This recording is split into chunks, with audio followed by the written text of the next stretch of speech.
DK Shivakumar ಅವರು ಇಂದು ಕೇಂದ್ರ ಸರ್ಕಾರ ಮತ್ತು ಬಿಜೆಪಿ ವಿರುದ್ಧ ಕಿಡಿಕಾರಿದ್ದಾರೆ. ಉತ್ತರ ಕರ್ನಾಟಕದ ಸಮಸ್ಯೆಗೆ ನೇರವಾಗಿ ಉತ್ತರ ಕೊಡಬೇಕಾಗಿರುವುದು ಕೇಂದ್ರ ಸರ್ಕಾರ.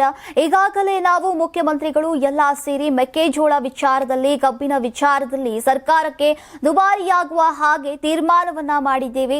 ಮೆಕ್ಕೆಜೋಳ ಖರೀದಿ ಮಾಡುವುದಕ್ಕೆ ಇಲ್ಲಿಯವರೆಗೂ ಕೇಂದ್ರ ಸರ್ಕಾರ ಬಾಯಿ ಬಿಟ್ಟಿಲ್ಲ ಅಂತ ಕಿಡಿಕಾರಿದ್ದಾರೆ.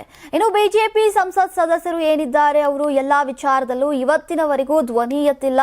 ಅವರಿಗೆ ಅರಿವಿಲ್ವೇ? ಈಗ ಬೊಮ್ಮಾಯಿ ಹೇಳ್ತಾರೆ, ಈಗ ಕೇಂದ್ರ ಸರ್ಕಾರದ ಪಾಲೇನಿದು, ಬೆಲೆ ತೀರ್ಮಾನ ಮಾಡುವವರು ಯಾರು ಅಂತ ಡಿಕೆ ಶಿವಕುಮಾರ್ ಅವರು ಪ್ರಶ್ನಿಸಿದ್ರು. ಪ್ರತಿಯೊಂದಕ್ಕೂ ಬೆಲೆ ತೀರ್ಮಾನ ಮಾಡುವವರು ಯಾರು? ಇವತ್ತಿನವರೆಗೂ ಅವರು ಯಾವುದೇ ತೀರ್ಮಾನವನ್ನ ತೆಗೆದುಕೊಂಡಿಲ್ಲ. ಹಾಗಾಗಿ ಅದನ್ನ ನಾವು ಹೇಳ್ತೀವಿ. ಪರಿಹಾರ ಕೊಡೋಕೆ ನಾವು ಇರೋದಾದ್ರೆ ಕೇಂದ್ರ ಸರ್ಕಾರದ ಜವಾಬ್ದಾರಿ ಇದೆ ಅಲ್ವಾ ಅಂತ ಪ್ರಶ್ನಿಸಿದ್ದಾರೆ.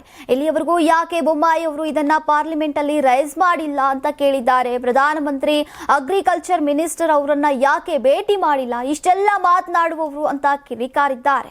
ಇನ್ನು ನೀರಾವರಿ ಸಮಸ್ಯೆ ಬಗ್ಗೆ ಕೇಳಿದ ಪ್ರಶ್ನೆಗಳಿಗೆ ಪ್ರತಿಕ್ರಿಯಿಸಿದಂತಹ ಡಿಕೆಶಿ, ನೋಡ್ರಿ, ನಾವು ಮಾಡಿದಷ್ಟು, ನನ್ನ ಅವಧಿಯಲ್ಲಿ ಮಾಡಿದಷ್ಟು ಇತಿಹಾಸದಲ್ಲೇ ಯಾರೂ ಮಾಡಿಲ್ಲ.